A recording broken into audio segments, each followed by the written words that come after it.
আসসালামু আলাইকুম, কেমন আছেন সবাই? আজকে রান্না করব কলমি শাক ভাজি। তাই কি আগে পেঁয়াজ আর রসুনটা সুন্দর করে ভেজে নিছি। এবার ঝালটা দিয়ে দেব, দিয়ে সুন্দর করে একসাথে করে নেব।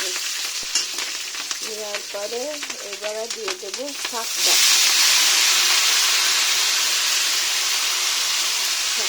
দিয়ে সুন্দর করে মিশিয়ে নেব।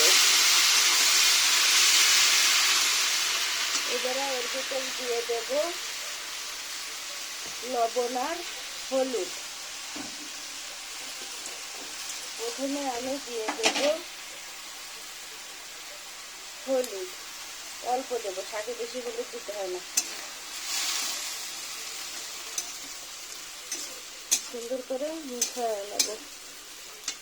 জানেন, ফুল ফুটে ঝরে যায়, রেখে যায় স্মৃতি, মানুষ মানুষকে ভুলে যায়, এই তো দুনিয়ার রীতি।